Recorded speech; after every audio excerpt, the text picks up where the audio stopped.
నమస్తలు తెలుపుతూ ఇవల్ల మనం చూస్తూ ఉన్నాం.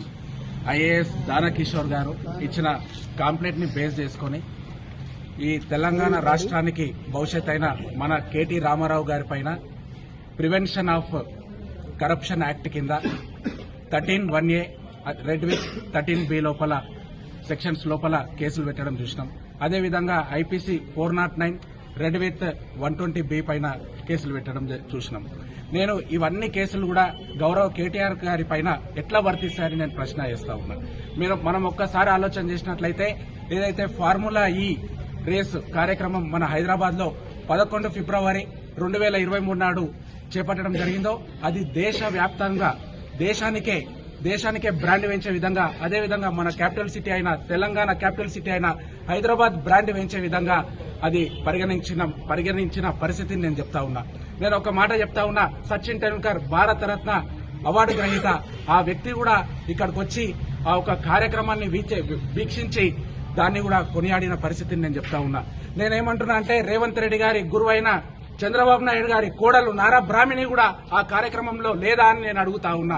ఈ అల్లా రేవంత్ రెడ్డి గారు, ఈ జిల్లా వాసిగా చెప్పుకునే రేవంత్ రెడ్డి గారు, మీరు అడ్మినిస్ట్రేషన్ లోపల పూర్తిగా విఫలమవుతున్న పరిస్థితి కనిపిస్తా ఉన్నది. నేను ఎందుకొరకు అంటున్నా అంటే ఏదైతే మన బ్రాండ్ పెంచే విధానం లోపల కేసీఆర్ గారు తీసుకున్న కార్యక్రమాన్ని కూడా మీరు ఏ విధంగా వారిని జైలుకి తీసుకుపోవాలి, ఏ విధంగా వారి పైన బదిలీ తీసుకోవాలి, నువ్వు ఓటుకు నోటు దొంగల నువ్వు రెడ్ హ్యాండెడ్ గా దొరికిపోయిన పరిస్థితి, ఆ ఒక పగను పెట్టుకుని ఈ రోజు వారిని ఎట్లా తీసుకుపోవాలన్న కార్యక్రమాన్ని నువ్వు చేపట్టి ఇలా డైరెక్ట్ అఫీషియల్స్, మీరు ఒక్కసారి మీడియా అన్నలు గుర్తుపెట్టుకోవాలి, డైరెక్ట్ అఫీషియల్స్ కూడా రాజకీయాల లోపల ఇన్వాల్వ్ అవుతా ఉన్నారు. దానకిషోర్ గారు మరి మీరు గతం లోపల ఐఏఎస్ ఆఫీసర్ గా లేరా? మరి గతం లోపల ఏం చేసినారు? మరి ఈ రోజు మీకు ఎందుకు గుర్తొచ్చింది ఆ డిపార్ట్మెంట్ పైన అని కూడా నేను దానకిషోర్ గారిని అడుగుతా ఉన్నా. కాబట్టి ఇప్పటికైనా అఫీషియల్స్, ఐఏఎస్ ఆఫీసర్లు మన జిల్లా వరకు వస్తే కూడా మన కలెక్టర్ గారు కూడా డైరెక్ట్ రాజకీయాలలో ఇన్వాల్వ్ అవుతున్న పరిస్థితి ఉన్నది. నేను డైరెక్ట్ ఓపెన్ గా చెప్తా ఉన్నా, article 19(1)A 19(1)B right to freedom of speech అనేది ఉన్నది. మనకు ప్రొటెస్ట్ కూడా 19(1)B లోపల ఉన్నది. ఇవాళ మేము ప్రొటెస్ట్ చేస్తా ఉంటే పోలీస్ అన్నలు వచ్చి ఏ విధంగా అడ్డుకున్నారో మన మీడియా అన్నల ద్వారా నేను అడుగుతా ఉన్నా. అదేవిధంగా వికారాబాద్ ప్రజానీకం అంతా చూసింది. మరి ఆర్టికల్ 19(1)B లోపల మనకు ప్రొటెక్ట్ చేసే హక్కు కూడా లేదా అని నేను అడుగుతా ఉన్నా. మరి వెంటనే ఎవరైతే మేము నిరసన కార్యక్రమం చేపడితే మా ఆర్టికల్ 19(1)B లోపల ఉన్న హక్కుల కొరకు మేము ప్రొటెస్ట్ చేస్తే ఏదైతే పోలీసులు అడ్డుకున్నారో వారిని వెంటనే సస్పెండ్ చేయాలని కూడా నేను ఈ కార్యక్రమం నుంచి మీ ద్వారా నేను డిమాండ్ చేస్తా ఉన్నా.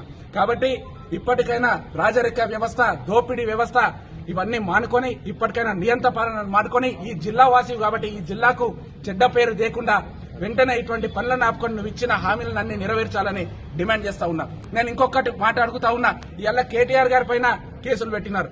నేను అదే విధంగా మనం ప్రొటెస్ట్ చేస్తే పోలీస్ అన్నలు వచ్చి మనల్ని అడ్డుకున్నారు. నేనేమంటున్నా అంటే అస్సాం బేకరీ కాడ మమ్మల్ని అడ్డుకున్నారు కదా, కరెక్ట్ 1 కిలోమీటర్ పోతే RDO office ముంగల Sarva Shiksha Abhiyan department గత 15 రోజులుగా వారి నిరసన కార్యక్రమం చేపడతా ఉన్నారు. వారి నిరసన కార్యక్రమానికి నేను మద్దతు తెలపడానికి పోతే వాళ్ళు చూపిస్తా ఉన్నారు, ఒక బుక్లెటే చూపిస్తా ఉన్నారు. డైరెక్ట్ గా రేవంత్ రెడ్డి గారు ఎన్నికల హామీల లోపల వారి దగ్గరికి వెళ్లి 100 రోజుల లోపల మీ ఉద్యోగాలను విద్యాశాఖలో విలీనం చేసి మిమ్మల్ని పర్మనెంట్ చేస్తామని చెప్పి వారు ఫోటో చూపించడం జరిగింది. అదేవిధంగా స్థానికంగా ఉన్న స్పీకర్ గారు రామ్మోహన్ రెడ్డి గారు, అదేవిధంగా ఈ అల్లా ప్రభుత్వంలో ఉన్న సీతక్క గారు, శ్రీధర్ బాబు గారు అందరు ఫోటోలు కూడా దాంట్లో నేను చూడడం జరిగింది. వారి ఏరియాల లోపల ఈ సర్వశిక్ష అభియాన్ ఎంప్లాయీస్ ని పరామర్శించి మేము రెగ్యులరైజేషన్ చేస్తాం మా గవర్నమెంట్ రాగానే అని హామీలు ఇచ్చారు. మరి ఆ హామీలన్నింటినీ కూడా మోసం చేస్తున్న పరిస్థితి ఉన్నది. కాబట్టి చీటింగ్ కేసు 420 కింద వికారాబాద్ పోలీస్ స్టేషన్ లోపల ఈ జిల్లావాసి కాబట్టి ఈ జిల్లా ఎస్పీ గారు మీరు చొరవ తీసుకుని 420 కేసు మా రేవంత్ రెడ్డి గారి మీద పెట్టి అప్పుడు మీరు ప్రజాస్వామ్యం లోపల మీరు ఏ పక్షం కాదు ప్రజల పక్షం, లా అండ్ ఆర్డర్ కరెక్ట్ గా నడుపుతున్నారని మీరు నిరూపించడానికి కూడా నేను ఈ సందర్భంగా పోలీస్ అన్నలను నేను డిమాండ్ చేస్తా ఉన్నా.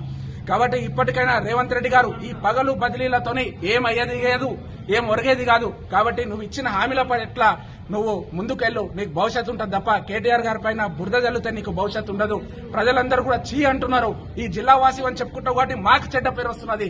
కాబట్టి నువ్వు ఇప్పటికైనా నీ యొక్క శైలి మానుకో అని చెప్పి నేను ఇక్కడ నుంచి డిమాండ్ చేస్తూ సెలవు తీసుకుంటా ఉన్నాను.